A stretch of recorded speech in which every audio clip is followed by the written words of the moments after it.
मांडुक्य उपनिषद विस्तृत व्याख्या। पहला मंत्र। ओम, यह अक्षर ही सब कुछ है। ये जो कुछ भूत, वर्तमान और भविष्य है उसकी ही व्याख्या है, इसलिए यह सब ओमकार ही है। इसके सिवा जो अन्य त्रिकालातीत वस्तु है वो भी ओमकार ही है। पहले वाक्य में ही कह दिया गया है कि ओम ही सब कुछ है। यहाँ ओम को अक्षर कहा गया है। अक्षर का अर्थ होता है जिसका अब और शरण ना हो सके, अर्थात जिसको अब और विभाजित नहीं किया जा सकता, अब इसके पीछे नहीं जाया जा सकता, अब इसका कोई कारण नहीं है। यही महाकारण है, मूल है, अर्थात ये सदा से है और स्वयं से ही है।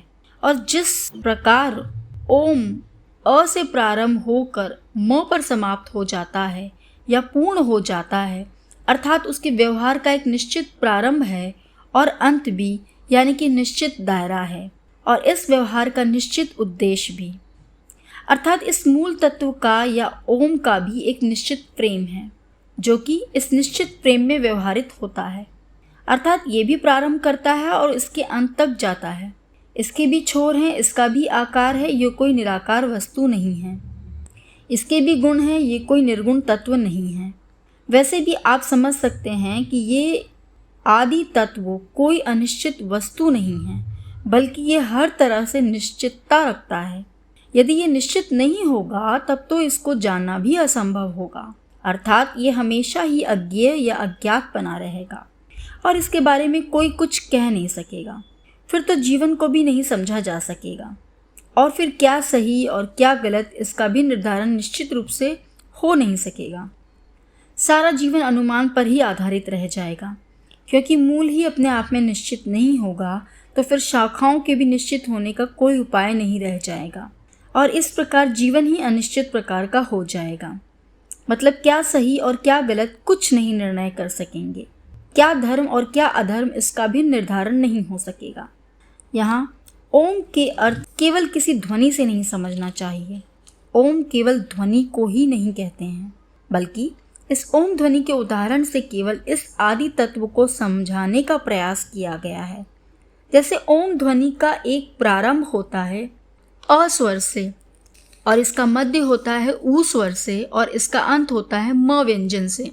उसी प्रकार से यदि तत्व भी ओम ध्वनि की तरह ही प्रारंभ, मध्य, अंत वाला है, अर्थात ये कोई स्थिर या केवल जड़ की तरह नहीं है, बल्कि चेतन भी है, गतिशील है, परिवर्तनशील है। आदि, मध्य और अंत वाला होने से इसकी गतिशीलता या परिवर्तनशीलता का एक निश्चित दायरा है जो कि इच्छा और प्रयास करने पर जाना जा सकता है। ये कोई अनिश्चित वस्तु नहीं है।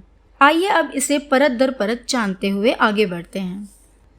विज्ञान से इस बात को समझने का प्रयास करते हैं जैसे किसी पदार्थ को लें और उसे तोड़ते जाएं जब तक कि उसे तोड़ा जा सकता है। इसे कहेंगे कि यह पदार्थ क्षयशील है क्योंकि इसे तोड़ना संभव है। परंतु तोड़ते तोड़ते पदार्थ की ऐसी भी एक अवस्था आएगी जबकि इसे और तोड़ना संभव नहीं रह जाएगा। इसका अब और विभाजन संभव नहीं होगा। वो उस पदार्थ की मूल इकाई कही जाएगी, और इसी मूल इकाई को इस उपनिषद में अक्षय कहा जा रहा है, क्योंकि इसका अब और क्षय संभव नहीं है। इसे अब इसकी जैसी दूसरी इकाइयों के साथ जोड़ा तो जा सकता है, पर तोड़ा नहीं जा सकता। अक्षय को इसी अर्थ में समझना चाहिए। संस्कृत में इसका यही अर्थ है भी। यहाँ यदि ओम की ध्वनि को समझें तो इसमें 3 अक्षर की ध्वनि आप सुन पाओगे, जैसे अ, उ और म। जहाँ ये ध्वनि अ से प्रारंभ होती है और ऊ से होते हुए म पर समाप्त हो जाती है। चौथा यहाँ आधार के रूप में लिया गया है, यानी कि जिस आधार पे ये ओम ध्वनि हो रही है, जहाँ अभी कोई ध्वनि नहीं थी और फिर ध्वनि प्रारंभ हुई, कुछ समय तक वो ध्वनि रही और उसके बाद ध्वनि समाप्त हो गई, लेकिन आधार अभी है जैसे कि ये ध्वनि होने से पहले था। तो आधार का ये अर्थ है, इस आधार को ही ब्रह्म कहा गया है। जैसे ये ओम की ध्वनि हम करें तो इसमें मुख्य हम ही होंगे जो कि इस ओम की ध्वनि को कर रहे हैं, क्योंकि यदि हम ही ना हो तो इस ध्वनि को उत्पन्न करेगा कौन। यहाँ इस कौन को ही ब्रह्म कहा गया है।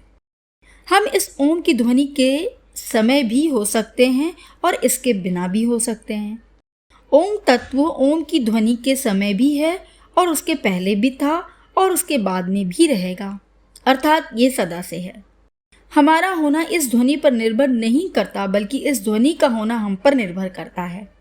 इसी प्रकार ब्रह्म जब बिना ओम की ध्वनि के रहता है तो उसे ब्रह्म तत्व कहते हैं, और इसके द्वारा उत्पन्न ध्वनि को ब्रह्म का कार्य। जब ब्रह्म इस ओम का उच्चारण करता है तो इससे 3 ध्वनियाँ उत्पन्न होती हैं, जिससे अ प्रथम ध्वनि होती है, उ दूसरी ध्वनि होती है और म तीसरी ध्वनि होती है। इस तरह से हम कह सकते हैं कि ब्रह्म ओम ही है। अब यहाँ ओम ध्वनि को नहीं कहा जा रहा है, बल्कि इस ओम ध्वनि के प्रसारक ब्रह्म को कहा जा रहा है। तो पहला वाक्य कह रहा है कि ओम ही सब कुछ है, अर्थात ये जो भी हम अनुभव कर पा रहे हैं वो सब कुछ ओम ही है, चाहे वो भूतकाल, वर्तमान काल या भविष्य काल हो, सब ओम ही है। और इन तीनों कालों के भी जो परे है यानी कि ब्रह्म, वो भी ओम ही है, क्योंकि ये 3 काल तो केवल होने की अवस्था में ही अस्तित्व रखते हैं। तीनों कालों के परे का अर्थ है कि जब ये ब्रह्म न होने की अवस्था में होता है, अव्यक्त होता है, अर्थात अक्रिय अवस्था में होता है, जैसा हम सब निद्रा की अवस्था में अक्रिय होते हैं या विश्राम की अवस्था में होते हैं। उस समय हमें सभी अनुभवों का अभाव रहता है, क्योंकि हम सभी तो गहरी नींद में होते हैं, अर्थात अनुभव करने की स्थिति में होते ही नहीं। उस समय काल का अनुभव या कुछ भी अनुभव नहीं होता, और जब समय ही नहीं होता हमारे अनुभव में, तो ये तीनों काल भी नहीं होंगे अनुभव में। तो इस प्रकार आत्मा की इन्हीं चारों अवस्थाओं में से या तो नहीं होने की अवस्था में होगी या होने की अवस्था में होगी, अर्थात हम या तो गहरी नींद में होंगे और या तो जागे हुए होंगे। नहीं होने की अवस्था एक ही है, जिसे इसमें चौथे के नाम से कहा गया है। और ब्रह्म के होने में 3 अवस्थाएं हो सकती हैं, वो है सुषुप्ति, स्वप्न और जागृति। तो या तो ब्रह्म होने में होगा या ना होने में होगा, दोनों अवस्थाएं एक साथ नहीं होंगी। तो ओम ही ब्रह्म है और ब्रह्म ही ओम है, अर्थात ओम ध्वनि का स्वरूप ब्रह्म है और ब्रह्म से ओम की ध्वनि उत्पन्न होती है, अर्थात जो है उससे वही उत्पन्न होता है जैसा कि वो है, अर्थात बीज में जो होता है वही वृक्ष में व्यवहरित होता है। तो ओम से ओम की ध्वनि ही उत्पन्न होगी। इसे ऐसा समझे कि जैसे हम कोई ध्वनि करते हैं तो तभी तो कर पाते हैं ना जबकि वो ध्वनि हम में है। यदि हम में ये ध्वनि नहीं होती तो इसे कैसे अभिव्यक्त कर पाते? हम जो भी उत्पन्न करेंगे या अभिव्यक्त करेंगे वो अपने से ही तो करेंगे ना। इस प्रकार हम जो भी अपने से उत्पन्न करेंगे या अभिव्यक्त करेंगे वो तत्व हम ही होंगे। बस ये उपनिषद अपने पहले श्लोक में यही कह रहा है कि हम सब कुछ ओम ही है और ओम ही सब कुछ है, ओम के अलावा कुछ नहीं।